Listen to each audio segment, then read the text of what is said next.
Olá pessoal, aqui é o professor Digão. A gente vai resolver agora a prova da UFPR de 2017, prova essa que foi aplicada no dia 23 de outubro de 2016. A gente vai começar com uma questão de cinemática, de movimento, uma questão relativamente simples, como vocês vão poder perceber. Vamos ler ela então.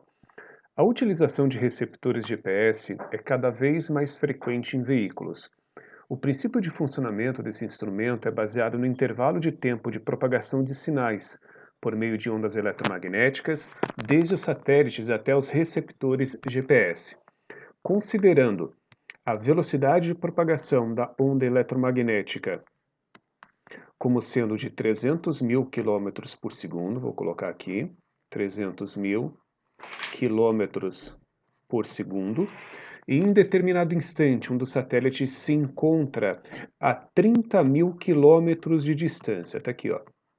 30 mil quilômetros de distância. Qual é o tempo de propagação da onda eletromagnética emitida por esse GPS até o receptor? Qual é o tempo?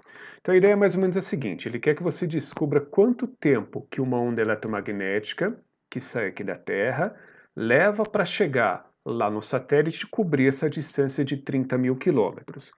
Acho que da forma como os dados foram identificados, aqui levantados, é fácil de perceber por que a gente vai utilizar a equação da velocidade é igual a distância sobre tempo. Não tem problema de falta de dados aqui, a gente não tem que calcular nada antes de iniciar a questão, não tem problema de unidade de medida, você pode perceber ó, quilômetro por segundo, quilômetro, tá tudo certo, é só colocar aqui nessa expressão. A velocidade vale 300 mil, portanto, você iguala a distância percorrida, que é de 30 mil, e aí você divide pelo intervalo de tempo. Como a gente quer calcular o tempo, e ele está no denominador da fração, você troca ele de lugar com 300 mil que está do outro lado. Aí vai ficar assim, ó, só inverte o ΔT com 300 mil. Vai ficar 30 mil dividindo por 300 mil. Aí você pode simplificar 4 zeros em cima e embaixo, o que vai dar 3 dividido por 30. 3 dividido por 30 é a mesma coisa que 1/10, e 1/10 é 0,1 segundo, o que nos dá aqui a letra C dessa questão. Tudo bem? Uma questão relativamente simples, só de aplicação de fórmula, como vocês costumam dizer. Bora para a próxima. Segunda questão que a gente vai resolver agora, uma questão de hidrostática, e ela começa mais ou menos assim, ó. Um objeto sólido com massa de 600 gramas, vou colocar aqui, 600 gramas, eu tenho esse costume de que, à medida que eu vou lendo a questão, eu vou identificando, vou registrando os dados que são informados, tá? Acho que essa é uma postura interessante, mas enfim, isso é mais um gosto pessoal, não sei se você procede da mesma forma. Eu acho que isso ajuda a deixar bastante claro os dados que o problema está apresentando. E volume de 1 litro está parcialmente imerso em um líquido, de maneira que 80% do seu volume estão submersos. Então, assim, ó, 80% desse corpo está submerso. Considerando a gravidade como sendo 10, ele quer que você descubra quanto que vale a massa específica do líquido. Massa específica, densidade, a rigor não são exatamente a mesma coisa, mas para fins práticos, massa específica e densidade de um líquido são a mesma coisa, tá? Ele quer que você calcule isso aqui. Pensa comigo, se ele disse que 80% está submerso, significa que 20% está fora desse líquido, ou seja, esse corpo está flutuando.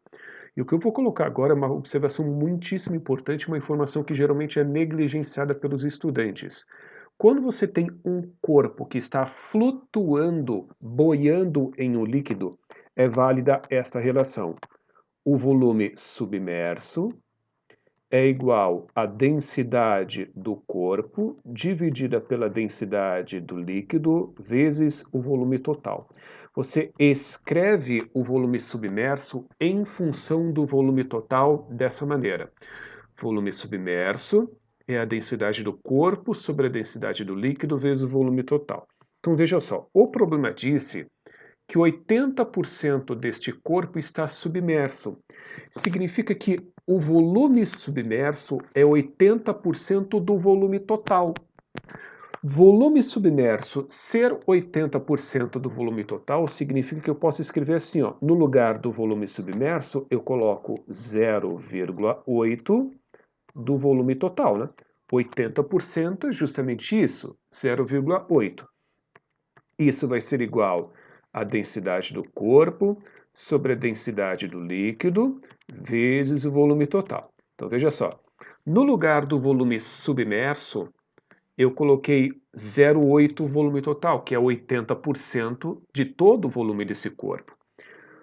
Volume total dos dois lados da expressão eu simplifico e chego que 0,8 é igual à densidade do corpo sobre a densidade do líquido. Veja só, segundo essa expressão que eu acabo de colocar, para calcular o dl, que é a densidade do líquido, o propósito do problema, eu preciso da densidade do corpo. E a densidade do corpo eu não tenho. Mas isso é fácil de resolver, porque a densidade desse corpo é a massa dele dividida pelo volume. Ó, a massa está aqui, ó, 600 gramas. E o volume? O volume eu também tenho em litro. Só que como as opções estão todas em gramas por centímetro cúbico, eu vou colocar que cada litro é o equivalente a 1000 centímetros cúbicos, tá? Então, essa é uma relação entre as unidades de medida de volume, né? 1000 centímetros cúbicos, 600 dividido por 1000 dá 0,6, essa é a densidade do corpo, e aí eu vou colocar essa informação nesta expressão aqui, ó. Aí a gente vai ter 0,8 igual a densidade do corpo, que é 0,6, sobre a densidade do líquido. Eu vou trocar o dl de lugar com 0,8, dl que está embaixo vai para cima, o 0,8 que está em cima vem para baixo. 0,6 dividido por 0,8 é a mesma coisa que 6 oitavos. Divide por 2 o numerador e o denominador, isso vai dar 3 quartos, né? O famoso simplifica. E isso vai dar 0,75 gramas por centímetro cúbico. Essa é o resultado para essa segunda questão. Tá? Então, para a gente resolver essa questão de forma mais simples e objetiva, é necessário você ter conhecimento dessa expressão que eu coloquei no início da resolução dessa questão. Isso não tem no formulário, isso é conhecimento de fórmula, tá? É uma equação bastante específica que vale para essas situações em que os corpos estão flutuando. Vamos à próxima questão, uma questão envolvendo estática, que a gente vai resolver por uma equação bastante específica que eu já tinha utilizado em outras questões da UFPR. Veja só. Uma mola de massa desprezível foi presa a uma estrutura por meio de uma corda B. Um corpo de massa M igual a 2.000 gramas, massa igual a 2.000 gramas. 2.000 gramas é o famoso 2 quilos, né? Está suspenso por meio das cordas A, C e D, de acordo com a figura abaixo, a qual representa a configuração do sistema após ser atingido o equilíbrio. Considerando que a constante elástica dessa mola é de 20 newtons por centímetro, e a gravidade como sendo 10, assinale a alternativa que apresenta a deformação que a mola sofreu por ação das forças que sobre ela atuaram. Deformação a gente representa pela letra X, né? E ele quer que você descubra quanto que vale a deformação dessa mola. Então você pendura esse objeto aqui de 2 kg no teto, por essa corda aqui chamada de A, e por essa mola aqui, ó. E aí essa mola ela vai dar uma esticada, ele quer que você determine o quanto que a mola vai esticar, o quanto que a mola vai deformar. Existe uma expressão que relaciona o K de constante elástica e o X de deformação, que é a lei de Hooke. Força elástica é igual a constante vezes a deformação. Então, segundo essa expressão, para calcular o x, que é a deformação da mola, eu vou precisar da força elástica. E agora a gente vai pensar da seguinte maneira. Ó. Ao longo desta corda A, para impedir que esse objeto caia, tem uma força tração aqui, ao longo dessa corda. Nesta corda C tem uma força sendo aplicada, que é o peso deste corpo, todo corpo que tem massa tem peso, e ao longo desta corda BD aqui, ó, tem essa mola. Então vai rolar aqui uma força elástica atuando ao longo desta corda, já que tem uma mola, dessa forma aqui. Vocês podem perceber que essas três forças estão sendo aplicadas no mesmo ponto. Quando três forças são aplicadas no mesmo ponto, é válido o teorema de Lamy, que nada mais é do que a lei dos sênos aplicada a essa situação envolvendo o equilíbrio. Como é que funciona? Você faz assim, ó. Força elástica, você vai dividir pelo seno do ângulo oposto a ela, igual ao peso sobre o seno do ângulo oposto, que é igual a tração dividida pelo seno do ângulo oposto a ela. Agora a gente precisa descobrir quais são os ângulos opostos a cada uma dessas forças. O ângulo oposto à força-peso, que é esse aqui, é fácil. Ó. Tá aqui a gente tem o símbolo de 90 graus, né? 90 graus. Então, vou colocar aqui, ó, 90 graus. Agora, veja só o ângulo oposto à força-tração, que é este ângulo aqui, ó. Este ângulo aqui, ele pode ser dividido em dois. Ele pode ser dividido neste primeiro arco aqui, que é alterno interno com este ângulo que a corda forma com o teto, que é de 30 graus, e mais esse ângulo reto aqui de baixo, naturalmente, dá 90. 30 com 90 graus dá 120. Então vou colocar aqui, ó, 120 graus. Agora, o ângulo oposto à força elástica, quando você tem dois ângulos, para fechar, quando você vai dar uma volta completa, você varre sempre 360 graus, de acordo? Veja, aqui a gente já tem 90 mais 120. 90 com 120 dá 210 graus. Para fechar os 360, faltam 150 graus. Este é o ângulo que vai ficar aqui com a força elástica. Bom, como é que a gente vai proceder agora? Agora, a gente vai calcular a força elástica, relacionando ela com o peso deste corpo. Ah, mas o peso a gente não tem. Mas é fácil, né? Porque peso é a massa vezes a gravidade, o peso é 2 kg, a gravidade vale dessa que vai dar 20. Então eu vou puxar essa relação aqui embaixo, e aí a gente vai ter assim, ó, força elástica que eu quero descobrir sobre, agora se liga, isso é uma propriedade de círculo trigonométrico. 150 graus é o ângulo que está no segundo quadrante do círculo trigonométrico, né? Lembra aqui, ó? Quadrante. 150 graus está mais ou menos aqui, ó, 150 graus. Então, seno desse ângulo que está no segundo quadrante do ciclo trigonométrico tem o mesmo valor do que o seno do ângulo que falta para fechar 180. Dessa forma, seno de 150 graus tem o mesmo valor que o seno de 30, que é o ângulo que falta para fechar 180 graus.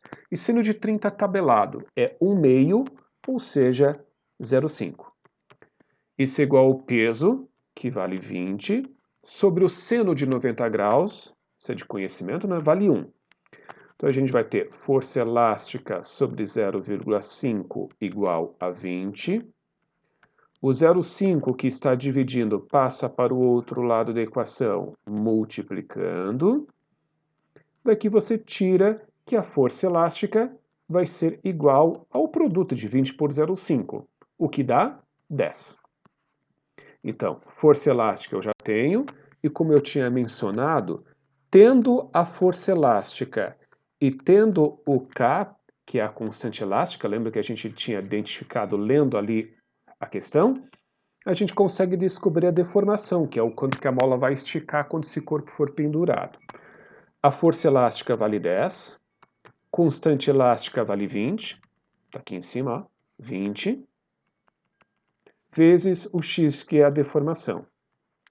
X, que é a deformação, vai ser igual a 10 dividido por 20, e 10 dividido por 20 dá 0,5 centímetros, o que nos dá a letra A. Como é que tu sabe que é 0,5 centímetros? Porque a constante elástica está aqui, ó, expressa em newtons por centímetro. Firmeza?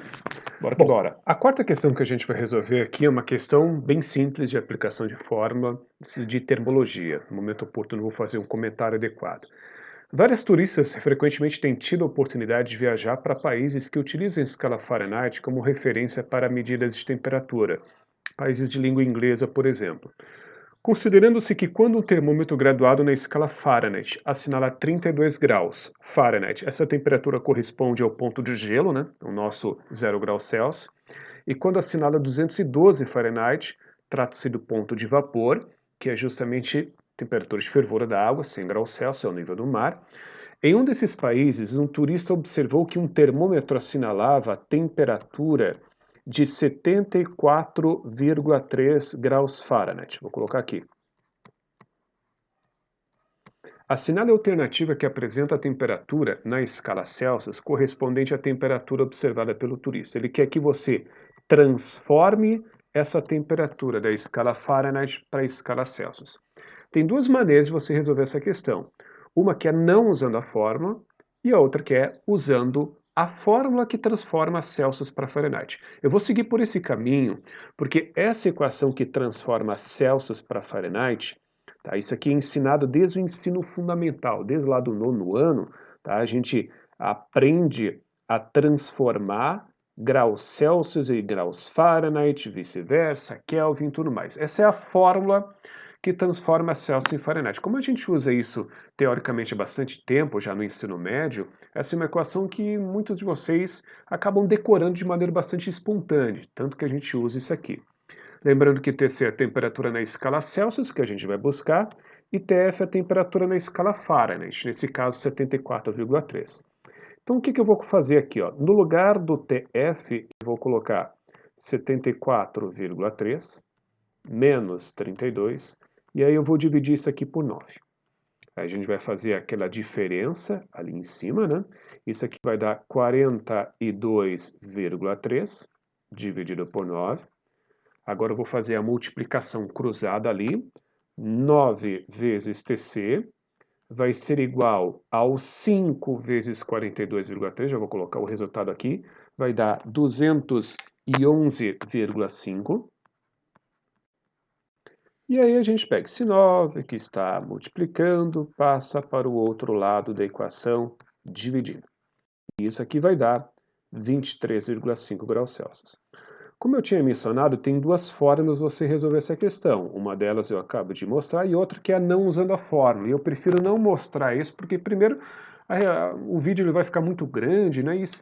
Aí você acaba tendo uma questão que é relativamente simples sendo resolvida de formas diferentes e aí fica um troço muito extenso. E sem contar que tem duas formas, a mais fácil e a mais difícil. Por que eu vou fazer pela mais difícil? Vou pela mais fácil, tá aí ela, usando essa expressão que, como eu já disse algumas vezes, a gente lida bastante tempo desde o ensino médio, desde o ensino Muito bem, a próxima questão que a gente vai resolver é uma questão que envolve gases e hidrostática. Pelo menos a resolução que eu vou colocar aqui nessa questão, ela vai mais ou menos por esse caminho. Uma minúscula bolha de ar sobe até a superfície de um lago. O volume dessa bolha, ao atingir a superfície do lago, corresponde a uma variação de 50% do seu volume em relação ao volume que tinha quando do início do movimento de subida. Considerando que a pressão atmosférica como sendo de 10 na quinta Pascal, e a gravidade como sendo 10, a densidade da água como sendo 1, assinale a alternativa que apresenta a distância percorrida pela bolha durante esse movimento se não houve variação de temperatura significativa durante a subida. Então o que acontece é o seguinte, ó, essa bolha estava a uma certa profundidade que eu desconheço, ela estava aqui a uma certa pressão inicial e ela tinha um certo volume inicial, aí ela se desprendeu lá, foi subindo, subindo, subindo, subindo, aí chegou na superfície aqui da água.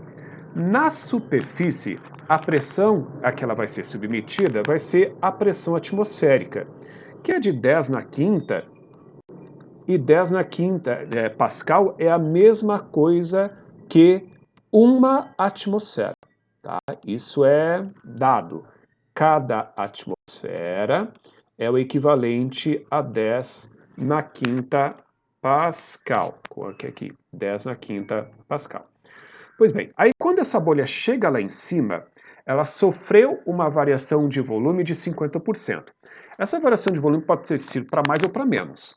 Mas quando essa bolha vai subindo, a pressão sobre ela vai diminuindo à medida que se sobe na água, né? À medida que você vai ficando cada vez menos dentro da água, vamos colocar dessa forma.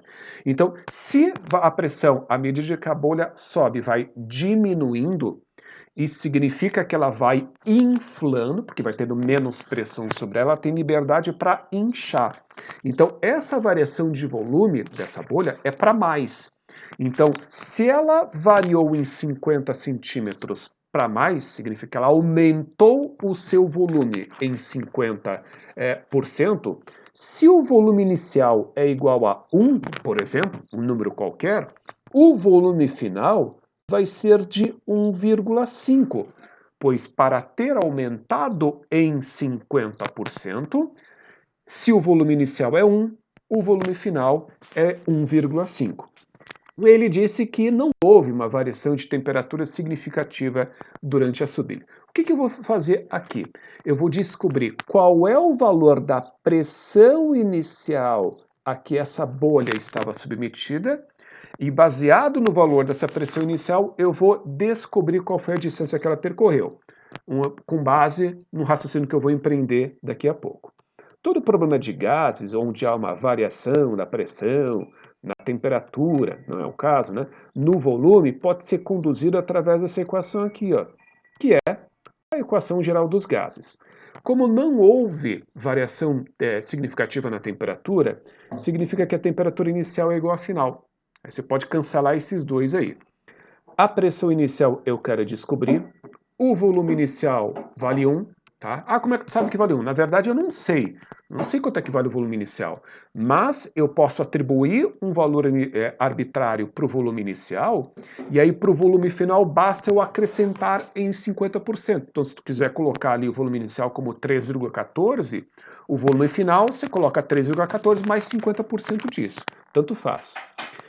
A pressão final vale 1, porque a bolha vai chegar na superfície é a pressão atmosférica, e o volume inicial é 1,5. Aqui fica fácil concluir que a pressão inicial é o equivalente a 1,5 atm. Aí então assim, tá, beleza, mas como é que isso me ajuda a descobrir qual foi a distância percorrida? Pensa comigo, a distância percorrida pela bolha é a profundidade que ela estava, né? Se ela tiver a 10 metros de profundidade, ela vai andar 10 metros. A distância percorrida por ela vai ser justamente este valor. Tá, e daí? Como é que a gente vai descobrir essa distância percorrida, a profundidade, como eu estou mencionando? A gente vai pensar da seguinte maneira. Para a água e para todos os líquidos que tenham a mesma densidade dela, a cada 10 metros de profundidade, a pressão sobre ela aumenta em 1 atm. Isso é regra. A cada 10 metros de profundidade, a pressão sobre a bolha aumenta em 1 atmosfera. Como a pressão era de 1 no fim e era de 1,5 no início, significa que a pressão variou em meio atm. Certo? Se a pressão final é 1 e a pressão inicial era de 1,5, isso significa que houve uma variação de pressão de 0,5 atm. Então pensa, se para variar 1 atm precisa 10 metros de profundidade, variou apenas em 0,5 atm, que é metade. Então houve uma profundidade de 5 metros. Essa é a lógica. 5 metros é a profundidade que a bolha estava, 5 metros é a distância que ela vai percorrer. Uma questão sobre calorimetria, uma questão sobre gráficos de mudança de estado, e ela vem assim, ó. Entre as grandezas físicas que influenciam os estados físicos das substâncias estão o volume, a temperatura e a pressão. O gráfico abaixo representa o comportamento da água com relação aos estados físicos que ela pode ter. Nesse gráfico é possível representar os estados físicos sólido, líquido e gasoso. Sinal alternativa que apresenta as grandezas físicas correspondente aos eixos das abscissas, né? Abscissas é aqui o eixo X, o horizontal, e das ordenadas, o eixo Y, o eixo vertical. Há basicamente duas formas de se representar os gráficos de mudança de estado. O gráfico da quantidade de calor em função da temperatura e o outro gráfico que é justamente esse aqui, ó.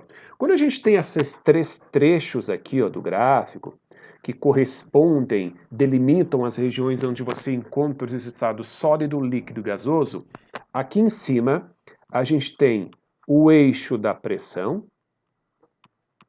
e aqui embaixo o eixo da temperatura.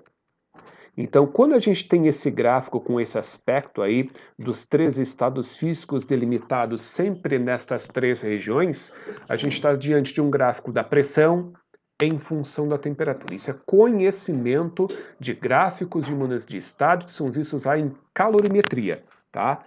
Abscissa, temperatura, ordenada, pressão. Temperatura e pressão.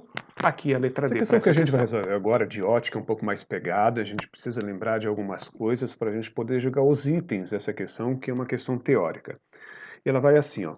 O índice de refração absoluto de um meio gasoso é homogêneo de 1,02. Então vou escrever aqui meio gasoso. O índice de refração, que a gente representa pela letra N, é de 1,02. Um raio luminoso proveniente do meio gasoso incide na superfície de separação entre o meio gasoso e o meio líquido, também homogêneo.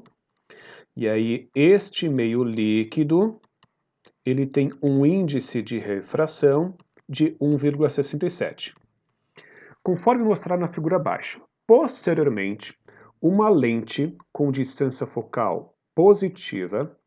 O que significa essa lente com distância focal positiva? Significa que ela, em princípio, é uma lente convergente. Lente convergente, distância focal positiva. Lente divergente, distância focal negativa. Na real, essa lente aqui, ó, ter uma distância focal positiva, significa que é uma lente de bordas finas. Como toda lente no ar, convergente, se porta. Lente de borda fina é uma lente que tem mais ou menos esse aspecto aqui, ó, visto de lado, tá? As pontas são mais finas do que o meio é mais gordinho. E aí, o índice de refração desta lente é de 1,54. Índice de refração, 1,54. Ela é colocada completamente imersa no líquido. E aí, a gente tem esses itens para serem julgados aqui. O primeiro item diz que se a lente for colocada no meio gasoso, ela será denominada convergente. Então vamos pensar da seguinte forma. Ó. O que acontece? Se o índice de refração da lente for maior do que o índice de refração do meio, tá? O índice de refração da lente for maior do que o índice de refração do meio, a gente tem duas situações. As lentes de bordas finas, que é o nosso caso, né? Elas se comportam como lentes convergentes. E as lentes de bordas grossas, elas se comportam como lentes convergentes. Divergentes. É o contrário, né? Lente de borda grossa é uma lente que tem mais ou menos esse aspecto aqui, ó. Tá? Bem, desenho meio tosco, mas é assim. Então, nesse caso, o índice de refração da lente, 1,54, é maior do que o índice de refração do meio gasoso. Então, se a lente for colocada no meio gasoso, ela será convergente. Sim, a lente que é de bordas finas vai ser uma lente convergente. Se ela fosse colocada no meio líquido, aí aconteceria exatamente o contrário. Como o índice de refração da lente é menor do que o índice de refração do meio, menor, essa lente, que é de bordas finas, se transformaria em uma lente divergente. Quando a lente for colocada no meio líquido, sua distância focal passou a ser negativa. Sim, inverte, né, como eu tinha mencionado, o índice de refração da lente é menor do que o meio líquido. Aí a lente, nesse caso de bordas finas, se comporta como uma lente divergente de distância focal negativa. O próximo item. Em qualquer um dos meios, a distância focal não se altera. Mentira, se altera, tá? Porque do meio gasoso para o meio líquido, a lente muda o comportamento óptico, de distância focal positiva passa a se comportar como uma distância focal negativa, muda completamente. E o raio luminoso ao penetrar no líquido, afasta-se da normal. Então, olha só. Ela, no caso, a luz, veio do meio gasoso e passou a se propagar no meio líquido. Quando a luz ela passa do meio gasoso para o líquido, olha o que acontece com o índice de refração. Ela veio do meio gasoso, onde o índice de refração é menor, para o meio líquido, onde o índice de refração é maior. Então, nós dizemos que ela está passando do meio menos refringente, de menor índice de refração, para o meio mais refringente, de maior índice de refração. E o que isso significa? Quando a luz passa do menor índice de refração para o maior, ela se aproxima da normal. Aproxima de N, aproxima da normal. O que é isso? É ficar mais perto da linha normal, essa linha pontilhada. Aí quando ela passar para o meio gasoso, ela vai fazer isso aqui, ó. Ela vai ficar mais perto da linha normal do que estava quando estava se propagando no meio gasoso. E esse último item, como disse que se afasta, está errado. VVFF. Aqui a gente vai ficar com a letra E para essa questão. Fechou o pastel? Muito bem. Nessa penúltima questão, que a gente vai resolver dessa prova de 2017, a gente tem uma questão sobre circuitos elétricos, sobre um circuito bastante específico, chamado de ponte de Wheatstone. Veja só, 4 resistores, cada um deles com o valor R, estão conectados por meio de fios ideais, segundo o circuito representado na figura abaixo. O circuito é alimentado por um gerador ideal que fornece uma tensão elétrica constante. Inicialmente, o circuito foi analisado segundo a situação 1 e, posteriormente, os pontos A e B foram ligados por meio de um fio condutor de acordo com a situação 2, que está aqui, ó. Então aqui a gente tem o primeiro circuito, onde nós temos esses resistores, e o segundo circuito difere do primeiro porque você conecta os pontos A e B. Com base nessas informações, identifica como verdadeiro ou falso as seguintes afirmativas. Primeiro, vai mudar alguma coisa eu ligar os pontos A e B por esse fio? Eu vou mostrar que não. Veja só, estes dois resistores aqui, ó, eles estão conectados em série. Estes dois resistores aqui de baixo, eles estão conectados em série também.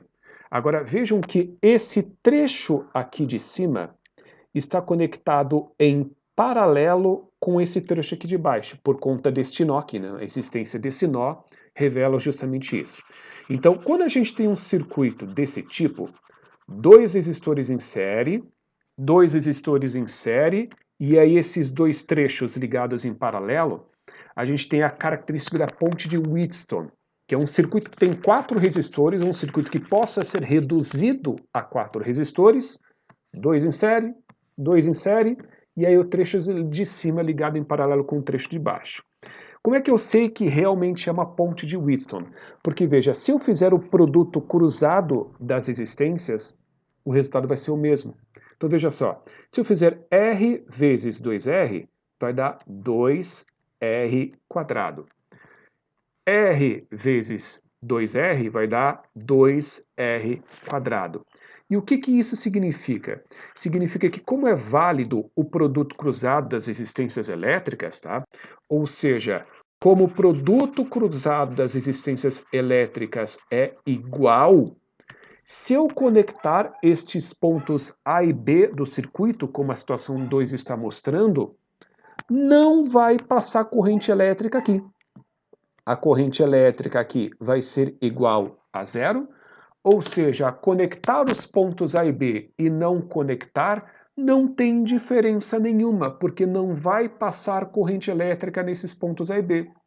Se não vai mudar nada, a corrente elétrica é a mesma nas duas situações, como esse primeiro item está dizendo, e o segundo item, que diz que a resistência elétrica do circuito diminui, está errado, porque não muda nada, a corrente elétrica continua sendo a mesma. Mas insisto nisso, isso só é verdade porque é válido a constância no produto cruzado das resistências elétricas. Se você fizer o produto cruzado das resistências e der o mesmo valor, como eu mostrei que dá, é porque a ponte está em equilíbrio. não passa corrente elétrica entre os pontos A e B. A corrente entre os pontos A e B é igual a zero. Não existe DDP entre os pontos A e B, não tem nenhum volt entre os pontos A e B, e assim o potencial elétrico no ponto A é igual no ponto B. Se não passa corrente entre dois pontos, sempre o potencial elétrico nestes dois pontos é igual.